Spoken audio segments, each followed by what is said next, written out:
تو وہ ان کی ٹانٹ نے مجھے وہ کام کرنے کا حوصلہ دیا. تو میں ڈے بائی ڈے چیزیں کرتا ہے کہ اللہ تعالیٰ کی ذات میں عزت دے دی ہے. اچھا اب یہ بھی جو بس ایک وہ سٹوری ہے کہ جی وہ بڑے شہروں سے لوگ نکلیں گے تو بڑے وہ محنتی ہوں گے.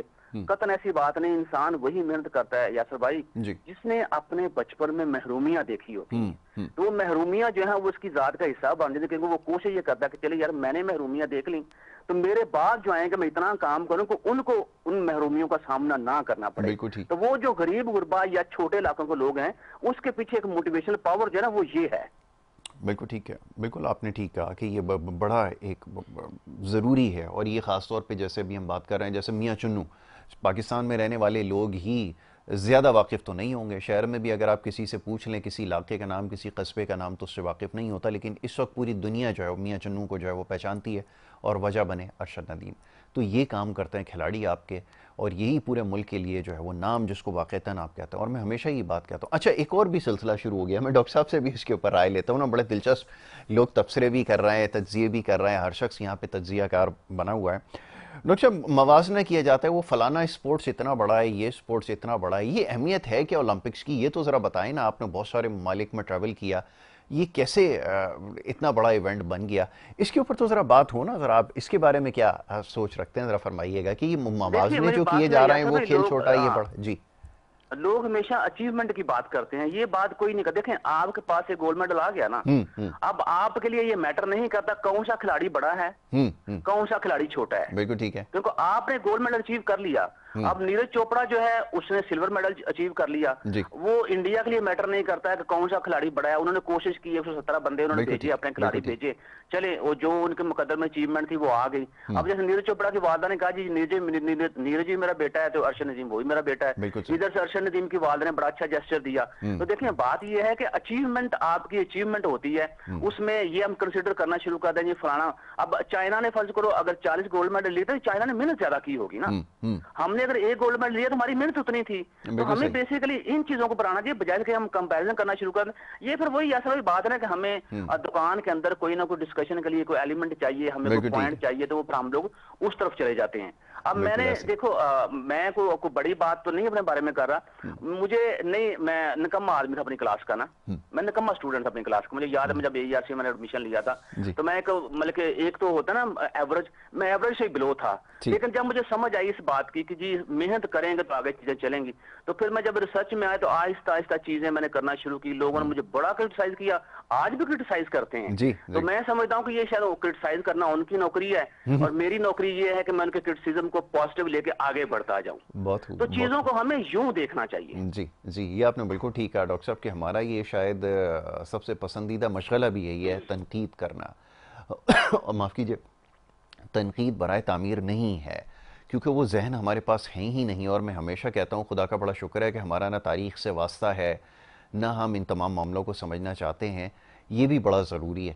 اب سے کچھ دن بعد جب 14 اگست ہے باقاعدہ منایا جائے گا, تو اس سے پہلے جو کچھ سوشل میڈیا پہ ہو رہا ہے میرا خیال ہے اس کا تذکرہ تو یہاں نہیں کیا جا سکتا, لیکن اس کی اہمیت کو سمجھنا اس وقت ضروری ہے.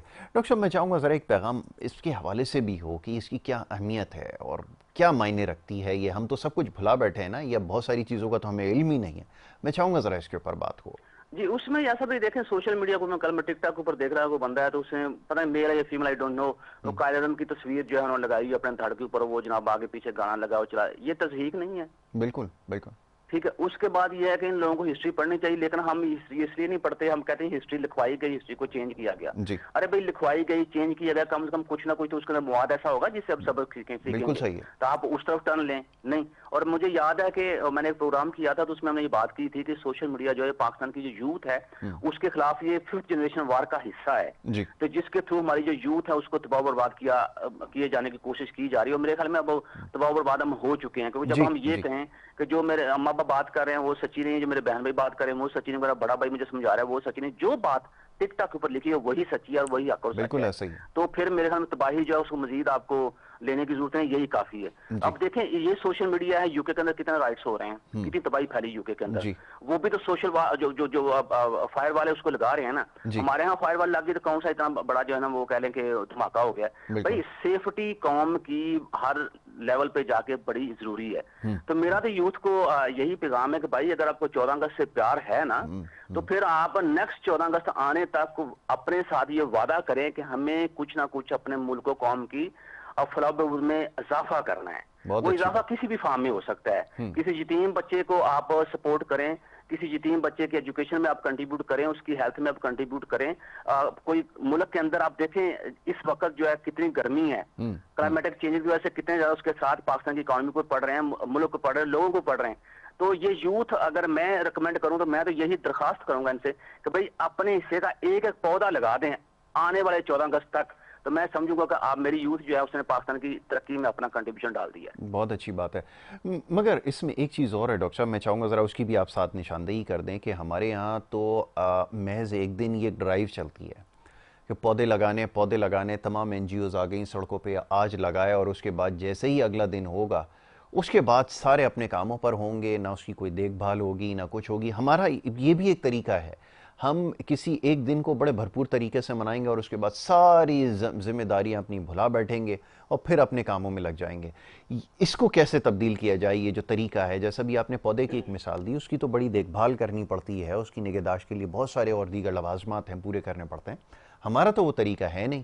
ہم تو آج اگر کوئی دن منا لیں گے اس کے بعد تو ہم ہمیشہ سے سالہ سال یہ بات کرتے آئیں گے, جھنڈے خاص طور پہ برسات کا موسم ہے اس کو احتیاط سے اتار کے رکھنا ہے. آج بھی یہ بات سمجھانی پڑ رہی ہے, 30 سال گزرتا ہے, آج بھی یہ بات اسی بات کو بار بار دہرا رہے ہیں. یہ ذرا فرمائیے کہ اس کے کیا کیا جائے؟ اس میں ایسا تو یہ دیکھیں سب سے پہلی بات ہے پودا لگانا جو ہے یہی تو کام نہیں ہے, پودے کو لگا کے اس کی رسپانسبلٹی لینا بھی کام ہے نا. بالکل صحیح. اب اس کو پانی دیں گے, اب ڈیلی نہیں, دوسرے دن پانی دیں, آ کے دیکھیں, چیک کریں. اب میرے گھر میں اس دفعہ میں نے کوشش کی ہے, میں گرمی میں نے برداشت کی ہے نا, تو میں نے گھر میں کو پودے چھوٹے چھوٹے لا کے رکھنا شروع کیے ہیں, میں نے وہ گملے لا کے رکھنا شروع کیا. میں کہا چلو کم سے کم میں گھر کی سطح تک جو ہے جتنا کر سکتا ہوں تو کروں, اس کے بعد ہم دیکھیں گے آگے. تو میں نے والد صاحب سے مشورہ کیا کہ یار ابا جی میرا دل کر رہا ہے کہ میں نا گاؤں میں درخت لگاؤں, تو کہاں سے لگانا شروع کروں؟ والد صاحب میرے کہتے ہیں یار قبرستان سے لگانا شروع کرو. تو میں کہا چلیں ابا جی, پھر میں اب تو چھٹیاں میری ختم ہو گئی, تو میں نیکسٹ آؤں گا, نیکسٹ انشاءاللہ میں آؤں گا, میں کروں گا. تو پھر میں کوشش کرتا ہوں کہ گاؤں کے جو 4 چیتا لوگوں کو اکٹھا کر کے نا تو درخت تو میں لگا دوں گا. ظاہر بات ہے میرے بعد کسی نے ان کی مینٹیننس بھی کرنی ہے, تو میں کسی نہ کسی بندے کے ذمہ جتنی رسپانسبلٹی وہ اٹھائے گا وہ میں رسپانسبلٹی دوں گا ان کو. میں درخت لگا کے دے دیتا ہوں آپ کو, باقی ان کو سنبھالنا آپ کی ذمہ داری ہے. تو ضروری نہیں ہے کہ جو بندہ درخت لگائے وہی اس کو سنبھالے, کسی اور کو بھی ذمہ داری دے سکتے ہیں, اور وہ اس بندے کا فرض بنتا ہے کہ وہ ذمہ داری اگر لے رہا تو اس کو آسان طریقے سے اس کو نبھائے بھی. تو یہ ہاتھ میں ہاتھ ڈال کے کہ ہمیں چین بنانی پڑے گی, اور اس کے تھرو ہی یہ جو انقلاب ہے نا جس کو سبز انقلاب آپ کہہ رہے ہیں وہ آئے گا. انڈیویجول لیول پہ تو میرا نہیں خیال کو بات ہوگی, لیکن انڈیویجول اگر سارے اکٹھے ہو جاتے ہیں, مائکرو سے میکرو بن جاتے ہیں, تو پھر ہر ایک چیز پاسبل ہے جو آپ کرنا چاہیں. بالکل ٹھیک ہے ڈاکٹر صاحب, آپ نے بالکل ٹھیک کہا کہ اس کے لیے ذمہ داری ہمیں لینی ہوگی. اب یہ ایک بہت بڑا مسئلہ ہے کہ یہاں پر ایک سینس آف اونرشپ جو ہے وہ پریویل نہیں کرتی. کسی بھی شعبے میں آپ جا کر دیکھ لیں, یہ تو آپ نے بات کی, میں یہ اکثر دیکھتا ہوں کراچی شہر کے اندر کی, ابھی 1.5 سال کے اندر اگر کوئی جگہ غلطی سے اگر کوئی صفائی ہو بھی جاتی ہے, وہ لوگ اگلے دن سے ہی اس کو کچرا کر کے اس کو برابر کر دیتے ہیں, پھر ویسی کر دیتے ہیں. یہ صورتحال ہے جب یہ سینس آف اونرشپ ہے ہی نہیں. اب یہ تو شہر میں رہنے والے جو لوگ ہیں ان کا یہ حال میں آپ کو بتا رہا ہوں, باقیوں کے بارے میں کیا کہوں, سینس آف اونرشپ کہیں نہیں ہے. کیا کہیں گے ڈاکٹر صاحب؟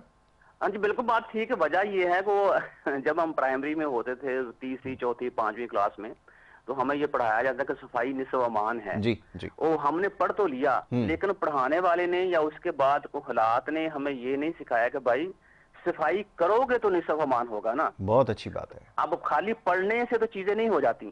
تو ہم بیسیکلی پڑھا تو ہم نے بہت کچھ ہے, لیکن ہم شاید عمل کرنے سے آ رہی ہیں. تو آپ دیکھیں ہر شہری جو ہے جب وہ یہ سمجھے کہ یہ پودا جو گلی میں پڑا ہوا ہے یا کچھ چھوٹا سا درخت ہے تو یہ میری رسپانسبلٹی ہے اور پبلک پراپرٹی ہے, اور پبلک پراپرٹی کو ہم نے نقصان نہیں پہنچانا. لیکن ہم سب سے زیادہ کیا کرتے ہیں, جب کبھی وہ جلسے جلوس ہوتے ہیں ہم سب سے زیادہ پبلک پراپرٹی جو اسی کو نقصان پہنچاتے ہیں. اب پبلک کون ہے؟ پبلک میں آپ بھی شامل ہیں, اس میں میں بھی شامل ہوں. مطلب یہ ہوا کہ یہ جب اس طرح کے دنگے فساد ہوتے ہیں تو اس میں ہم اپنا خود نقصان کرتے ہیں اور اپنے ہاتھوں سے کرتے ہیں. اب جب ہمارے ذہن میں یہ چیز آ جائے کہ یہ چیز ہماری ہے, ہم ہی پبلک ہیں, تو اگر ہم اپنا حسن تباہ کر رہے ہیں اپنے ہاتھوں سے, کون سی ہم عقل مندی کر رہے ہیں؟ تو بہتر یہ کہ بجائے کہ اپنے حسن کو تباہ کریں, ہم اپنے حسن کو سیو کریں اور اس کو اور 4 چاند لگائیں, تاکہ ہم جتنا خوبصورت نظر آئیں گے ہمارے ملک کی اتنی ہی زیادہ اچھائی ہوگی.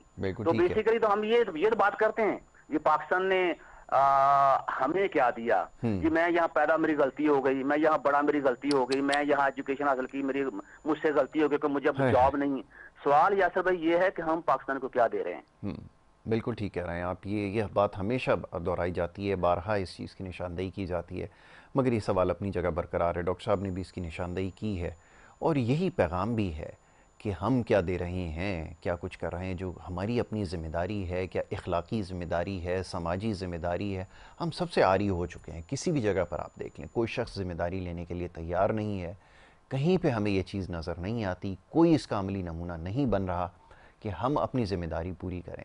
اس شہر کو، اس ملک کو اون کریں. کسی بھی قصبے میں چلے جائیں، کہیں پہ بھی چلے جائیں، کوئی اونرشپ لینے کے لیے تیار نہیں ہے. ہر شخص بیٹھا صرف یہ دعائیاں دے رہا ہے کہ یہ حکومت کی ذمہ داری ہے. ہماری اپنی کیا ذمہ داری ہے اس کے بارے میں کوئی بات کرنے کے لیے، کوئی سننے کے لیے تیار نہیں ہے. اور اگر یہ بات بتائی جاتی ہے تو کہا جاتا ہے کہ جی ہم اتنا تو ہم کنٹریبیوٹ کر رہے ہیں، اتنے تو ہم پیسے دے رہے ہیں، تو ہمیں کیا ضرورت ہے. ڈاکٹر صاحب یہ بھی ذرا فرما دیجئے کہ ہمارا ایک جو مائنڈ سیٹ بن چکا ہے کہ ہم تو اپنی ذمہ داری پوری کر رہے ہیں اس شکل میں کہ ہم پیسے دے رہے ہیں، ٹیکس دے رہے ہیں، تو ہمیں اور کچھ کرنے کی ضرورت نہیں ہے. اب جو کچھ کرنا ہے حکومت نہیں کرنا ہے. کہ یہ سوچنا صحیح ہے؟ کیا واقعتاً ان کا خیال درست ہے کہ ہم اپنے ذمہ کا کام کر رہے ہیں، ہم نے پیسے دے دیے، بس اس سے زیادہ اور ہم کچھ نہیں کر سکتے؟ جو آپ ترقی یافتہ قوموں میں جاتے ہیں، ممالک میں آپ رہتے ہیں، وہاں پڑھاتے بھی ہیں، وہاں بھی لوگوں کا سوچنے کا طریقہ یہی ہے کہ ہم ٹیکس دے رہے ہیں تو اس کے علاوہ ہمیں کچھ کرنے کی ضرورت نہیں ہے. یہ ذرا بتا دیجئے مجھے. نہیں جی، وہاں پہ تو لوگ اس طرح سوچتے ہیں کہ ٹھیک ہے ہم ٹیکس دے رہے ہیں تو گورنمنٹ جتنا ہمیں ڈلیور کر رہی ہے ٹھیک ہے، اگر کہیں گورنمنٹ ڈلیور نہیں کر رہی تو ہم سیلف ہیلپ کے ذریعے خود کر لیتے ہیں. بالکل ٹھیک ہے. ہم سپوز کریں کہ اب گورنمنٹ نے ہمیں گلیاں بنا کے دے دی، گورنمنٹ نے گلی کے دونوں طرف جو ہے وہ گملے لگا کے دے دیے، پودے لگا کے دے دیے، تو اب گورنمنٹ جو ہے یہ پرائم منسٹر آف ڈیلی آ کے چیک نہیں کریں گے نا. بالکل صحیح. تو اس کا ہم کیا کرتے ہیں، ان کا کام اتنا ہی تھا. ہمیں انہوں نے گلی بنا دی، گلی میں پودے لگا دیے، انہوں نے پھولوں کے گملے لگا دیے، باقی اب ان گملوں کی، ان پودوں کی، گلی کی حفاظت ہم نے خود کرنی ہے. ہمارا مسئلہ بھی یہ ہے کہ ہم ساری چیزیں گورنمنٹ کو ڈالیں. اس میں بھی کوئی شک والی بات نہیں کہ ٹیکس کی رقم پراپرلی یوٹیلائز تو نہیں ہو رہی for the betterment of people, لیکن میں یہ سمجھتا ہوں کہ ہمارے ملک میں یہ پاکستان جو ہے دنیا کا نمبر 1 کنٹری ہے جو خیرات میں سب سے آگے ہے. جی. تو آپ خیرات دیتے ہیں، آپ باہر خیرات لوگوں کو دیتے ہیں، چندے جاتے ہیں، سارا کچھ ہوتا ہے، تو اس سے بہتر نہیں ہے کہ آپ وہی پیسے اکٹھے کر کے اپنے گلی محلوں کی صفائی میں لگا لیں. بالکل صحیح. دیکھ خیرات بھی تو آپ نیکی کے لیے کر رہے ہیں نا. ایسا ہی آپ نے بالکل صحیح کہا، بڑا اچھا خیال ہے. تو وہ اسی چیز کو اب وہی چندہ یا سارے پیسے اکٹھے کرے، گلی محلے والے اپنا خود بھی کر سکتے ہیں، لیکن مسئلہ یہ ہے کہ اس میں ٹائم لگتا ہے سر، اور دوسری بات یہ کہ اس میں حجت بہت زیادہ ہے. تو ہم بڑے آرام پسند ہو چکے ہیں جو میں سمجھتا ہوں. تو ہم کہتے ہیں ٹھیک ہے ہم ٹیکس دے دیا بٹ ٹھیک ہے، باقی اب گورنمنٹ جانے، گورنمنٹ کا کام جائے، ہمیں ہاتھ لانے کی ضرورت نہیں ہے. بالکل ایسا ہی ہے. یہ آپ نے صحیح کہا کہ یہ ہمارا وتیرہ بن چکا ہے. اکثر میں نے یہ دیکھا ہے، بلکہ ہر جگہ یہ نظر آتا ہے. ہم شہر کراچی میں ہمارے تو خاص طور پہ لوگ لاکھوں روپے خیرات اور صدقات کی مد میں نکال رہے ہیں، مگر آپ صفائی کے لیے کسی سے تھوڑے سے پیسے مانگ لیں کہ اس جگہ کی صفائی کروانی ہے، آپ کنٹریبیوٹ کریں، آپ یقین کریں ایک پیسہ مجالے کوئی شخص نکال دے، کوئی تیار نہیں ہے، کوئی اونرشپ لینے کے لیے تیار ہی نہیں ہے کہ یہ تو ہماری ذمہ داری سرے سے ہے ہی نہیں کہ ہم اس میں اپنا حصہ ڈالیں یا کنٹریبیوٹ کریں. یہ ہمارا مائنڈ سیٹ بن چکا ہے، اور ہر جگہ ہمیں صورتحال یہی نظر آ رہی ہے. کراچی سے لے کے آپ چلے جائیں خیبر کشمیر تک، جہاں بھی جتنے علاقے ہیں، جس طرف آپ چلے جائیں، یہی لوگوں کا ہمیں حال نظر آ رہا ہے. کوئی کنٹریبیوٹ کرنے کے لیے تیار نہیں ہے.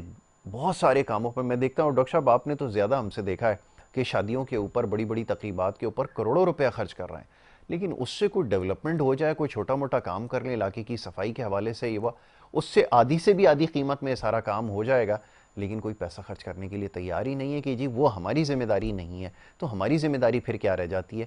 یہ تو ذرا بتائیں نا. ہماری ذمہ داری سر یہ رہ جاتی ہے، میں آپ کو بتاتا ہوں کہ میں یہاں جہرانوالہ میں گورنمنٹ گرلز ہائی اسکول ہے، تو یہاں اپنے بیٹے کے نام کا میں بلاک بنوا رہا ہوں 4 کمروں کا. ماشاءاللہ وہ بھی فنشنگ پروسیس میں ہے، بس اس کے اب کہہ لیں کہ فرش کی کام شام ہو رہا ہے، سیلنگ وغیرہ کا کام ہو رہا ہے. جی. بجائے اس کے کوئی بندہ مجھے یہ آ کے کہے کہ یار شہباز تو ایک اچھا کام کر رہا ہے، تو چل یار اتنا میری طرف سے بھی کنٹریبیوشن لے لے. بالکل ٹھیک. ٹھیک ہے جی. بچیاں ظاہری بات ساروں کو سانجھی ہیں، پورے گاؤں کی بچیاں جو اسکول میں پڑھیں گی، تو چلو تیرے اکیلے کو برڈن نہ پڑے، تو چلو میں پنکھے لگوا دیتا ہوں تمہیں، یا چلو یار میں سیلنگ کا کام تجھے میں کروا دیتا ہوں، چل یار یہ دروازے کھڑکیاں جو میں لگوا دیتا ہوں.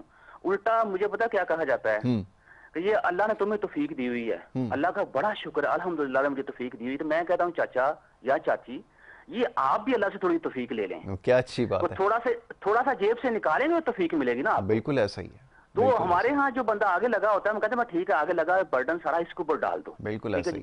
تو باقی یہ اس طرح کے جملے بول کے اللہ نے تمہیں توفیق دی ہوئی ہے کہ اللہ نے تو کہا ہے جو میرا دیا ہوا ہے اسی میں سے تم نے دینا ہے، کوئی اپنے پلے سے نہیں تم نے دینا کوئی. بہت اچھی بات کر رہے ہیں. تو میں بھی اکثر یہ بات کروں کہ میرا کوئی کمال نہیں ہے، جو میرے رب نے میرے اوپر نوازشات کی ہوئی ہیں، جو میرے رب نے مجھے دیا ہے، تو میں رب کے دیے ہوئے میں سے رب کو واپس کر رہا ہوں، اور وہ کل کو رب نے ملٹی پلائی کر کے مجھے پھر واپس کر دینا ہے، کیونکہ میں اللہ سے کاروبار کر رہا ہوں نا.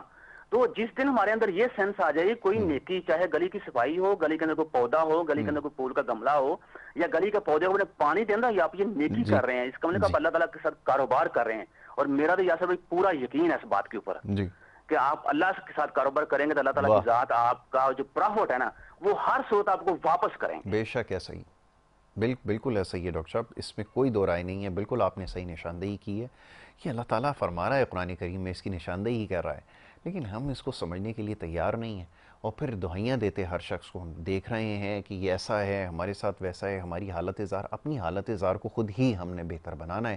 اور اس کو، یہ جو ڈاکٹر صاحب آپ ساری باتیں کر رہے ہیں نا، میرے لیے تو یہ سب سے عام موضوع ہے. میں اس وقت بجائے اس کے کہ سیاسیات پہ بات کروں، تنازعات پہ بات کروں، قانون سازی کیا ہو رہی ہے، یہ میرا مسئلہ نہیں ہے. میرا مسئلہ یہ ہے کہ میرا گلی، شہر، محلہ صاف کیوں نہیں ہے، اس کی کیا ساری ذمہ داری حکومت پر عائد ہوتی ہے. اور جب میں لوگوں کے رویے دیکھتا ہوں، لوگوں کو دیکھتا ہوں، تو میں بہت زیادہ سوچنے پہ مجبور ہوتا ہوں کہ آپ یقین کریں دنیا کی کوئی حکومت یہاں پہ لا کے کھڑی کر دیں، جب تک لوگوں کے اندر یہ شعور نہیں آئے گا کوئی بھی چیز کام نہیں کر سکتی. تو بہرحال اس کے اوپر اس سے زیادہ کیا کہا جا سکتا ہے. ڈاکٹر صاحب وقت میرے پاس بالکل ختم ہو گیا. آزادی کے حوالے سے ویسے تو آپ کی ساری گفتگو ہی ایک میسیج ہوتی ہے، مگر میں چاہوں گا ایک یہ رسم بھی پوری کر دیں 14 اگست کے حوالے سے، کوئی ایسا میسیج بھی دے دیں آخر میں جاتے جاتے کہ نوجوانوں کے لیے اس وقت آپ سمجھتے ہیں سب سے زیادہ ضروری ہے. فرمائیے گا. جی میں نوجوانوں سے یہ بات کروں گا کیونکہ میں بھی نوجوان ہوں. جی بالکل. ہمیں اپنی منزل کے لیے راستے سب سے پہلے اپنی جو منزل ہے اس کا تعین کریں، اور پھر اس منزل تک پہنچنے کے لیے راستے میں خود تلاش کرنا پڑیں گے. بالکل ٹھیک ہے. آپ مت رلائے کریں کسی بھی سیاسی جماعت کے اوپر، آپ مت رلائے کریں کسی بھی پولیٹیکل لیڈر کے اوپر، کیونکہ لیڈر تو پاکستان میں ہے ہی نہیں ہے. بالکل ٹھیک ہے. تو آپ یہ سمجھیں میں ہی سیاسی جماعت ہوں، میں ہی لیڈر ہوں، اور میں ہی ورکر ہوں، اور میں ہی وہ بندہ ہوں جس نے اپنی منزل تک پہنچنا ہے. تو یقین کیجئے گا جس دن آپ یہ ارادہ کر لیں گے کہ اپنی منزل کو پہنچنے کے لیے راستے میں نے خود تلاش کرنے ہیں، تو اللہ تعالیٰ کی ذات یقین کیجئے گا پوری مخلوق کو آپ کی ہیلپ کے لیے لگا دیں گے، ڈائریکٹلی بھی اور انڈائریکٹلی بھی، اور آپ کو آپ کی منزل تک پہنچنے کے لیے سارے راستے مل جائیں گے. بہت خوب، بہت شکریہ ڈاکٹر صاحب. ڈاکٹر محمد شہباز ہمارے ساتھ لائن پہ موجود تھے، بڑی اچھی گفتگو کر رہے تھے. اور ہمیشہ ہی جب ڈاکٹر صاحب سے بات ہوتی ہے تو بہت کچھ سمجھنے کا موقع ملتا ہے، بہت سارے معاملات پر گفتگو کرتے ہیں، معیشت کے حوالے سے.